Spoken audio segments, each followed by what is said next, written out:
Hi അസ്സലാമു അലൈക്കും. ഇന്ന് ഞാനൊരു മീൻകറി ആയിട്ടാണ് വന്നിട്ടുള്ളത്. അപ്പോൾ നമുക്ക് വീഡിയോയിലോട്ട് പോകാം. മീൻകറി ഉണ്ടാക്കുന്നതിന് വേണ്ടിയിട്ട് ഒരു മൺചട്ടി അടുപ്പത്ത് വെച്ച് ചൂടായിട്ട് അതിലോട്ട് 3 ടേബിൾ സ്പൂൺ വെളിച്ചെണ്ണ ഒഴിച്ച് കൊടുത്തിട്ടുണ്ട്. അപ്പോൾ വെളിച്ചെണ്ണ ഒന്ന് ചൂടായി വരുമ്പോൾ 1/4 ടീസ്പൂൺ കടുക് ചേർത്ത് കൊടുത്തിട്ടുണ്ട്.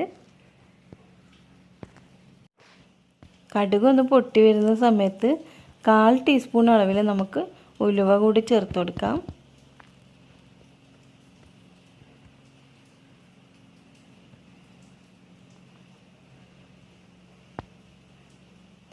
കടുക് കരിഞ്ഞു പോകരുത്, പൊട്ടി വരുമ്പോൾ തന്നെ ഉലുവയും കൂടി ചേർത്ത് കൊടുക്കണം. പിന്നെ ഇതിലോട്ട് 10 അല്ലി വെളുത്തുള്ളിയും ഒരു വലിയ പീസ് ഇഞ്ചിയും കൂടെ ചതച്ചെടുത്തത് ചേർത്ത് കൊടുക്കാം. നന്നായിട്ടൊന്ന് വഴറ്റി കൊടുക്കാം. കരിഞ്ഞു പോകേണ്ട ആവശ്യമില്ല. ഒന്ന് മൂത്ത് കിട്ടുമ്പോൾ 10-20 അല്ലി ചെറിയ ഉള്ളി കട്ട് ചെയ്തെടുത്തതും കൂടി ഇതിൽ ആഡ് ചെയ്യുന്നുണ്ട്. വലിയ ഉള്ളിയല്ല, ചെറിയ ഉള്ളിയാണ്. സവാള യൂസ് ചെയ്യുന്നവർക്ക് സവാള എടുക്കാം. ഞാനിവിടെ ചെറിയ ഉള്ളിയാണ് എടുത്തിട്ടുള്ളത്. ചെറിയുള്ളിയും ഇഞ്ചിയും വെളുത്തുള്ളിയൊക്കെ ഒന്ന് മൂത്ത് വരുന്ന സമയത്ത് ഒരു വലിയ തക്കാളി കട്ട് ചെയ്തതും കൂടെ ഇതിലോട്ട് ആഡ് ചെയ്ത് കൊടുക്കാം.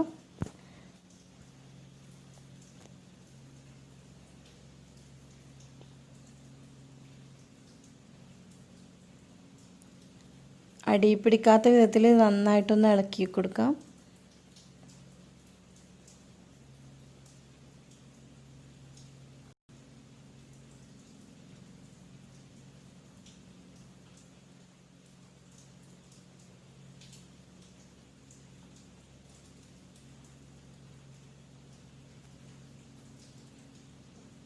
ഇനി ഇതിലേക്കൊരു 3 പച്ചമുളക് കട്ട് ചെയ്തതും കൂടെ ചേർത്ത് കൊടുക്കാം.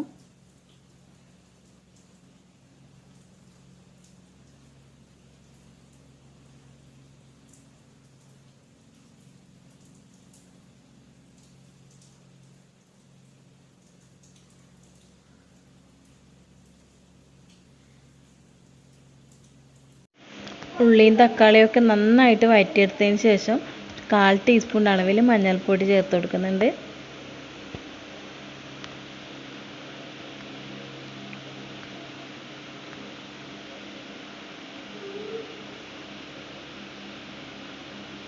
പിന്നെ ഇതിൽ 2 ടേബിൾ സ്പൂൺ അളവിൽ മല്ലിപ്പൊടിയാണ് ചേർത്ത് കൊടുക്കുന്നത്.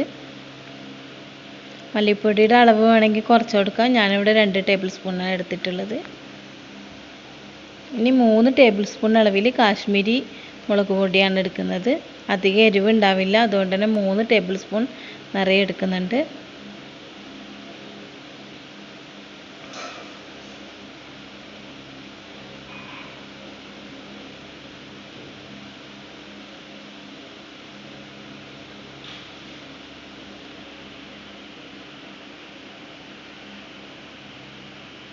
നന്നായിട്ടൊന്ന് വഴറ്റിയെടുക്കാം.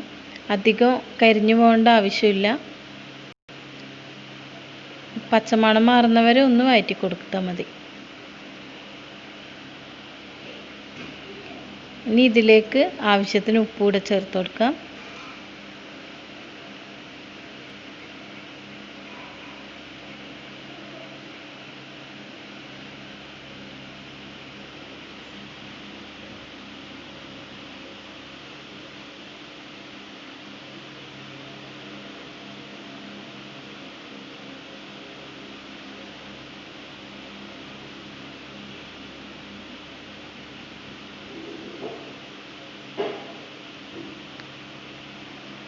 പിന്നെ ഒരു നെല്ലിക്ക വലുപ്പത്തിൽ പുളി എടുത്തിട്ടുണ്ട്, വാളംപുളി. അത് നന്നായി പിഴിഞ്ഞ് അതിൻ്റെ വെള്ളം ഇതിലേക്ക് ഒഴിച്ച് കൊടുക്കാം. കുടംപുളി യൂസ് ചെയ്യുന്നവർക്ക് കുടംപുളി എടുക്കാം. ഞാൻ ഇവിടെ വാളംപുളിയാണ് എടുത്തിട്ടുള്ളത്.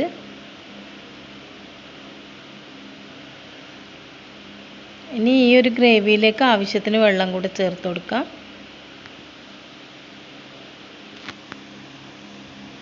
ഞാനിപ്പോൾ 1 കപ്പ് അളവിലാണ് വെള്ളം ചേർക്കുന്നത്.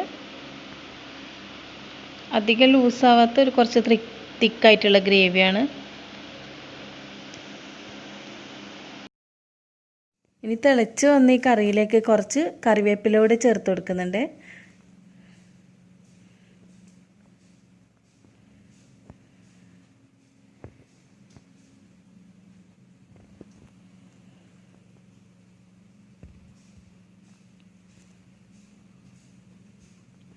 ഇനി കഴുകി വൃത്തിയാക്കി വെച്ച മീൻ കഷ്ണങ്ങൾ കൂടി ചേർത്ത് കൊടുക്കുക. ഏത് മീൻ വേണമെങ്കിലും യൂസ് ചെയ്യാം.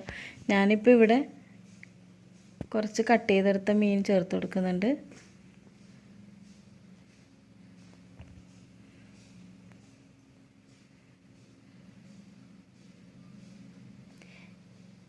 ഗ്രേവിയിൽ അധികം വെള്ളം എടുക്കേണ്ട ആവശ്യമില്ല. മീനൊന്ന് തിളച്ച് വരുമ്പോൾ അത്യാവശ്യത്തിന് കറി ലൂസാവും. അതുകൊണ്ടാണ് കുറച്ച് തിക്കായിട്ടാണ് ഈ ഗ്രേവി ഇരിക്കണം എന്നുള്ളതുകൊണ്ടാണ് ഇത്രയും വെള്ളം എടുത്തത്.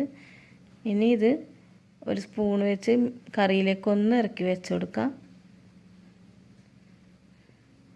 മീൻ കഷ്ണങ്ങൾ പൊടിഞ്ഞു പോകാതെ ഒന്ന് കറിയിലേക്കൊന്ന് പ്രസ് ചെയ്ത് കൊടുത്തതിന് ശേഷം നമുക്കൊന്ന് തിളപ്പിച്ചെടുക്കാം.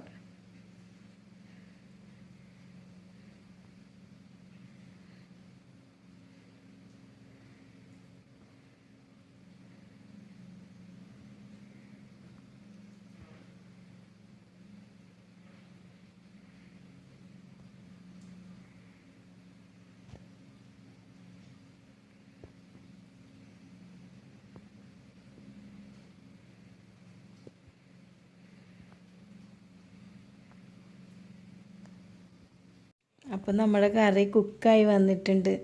മീൻ കഷ്ണങ്ങളൊക്കെ പാകത്തിന് വെന്ത് കിട്ടിയിട്ടുണ്ട്.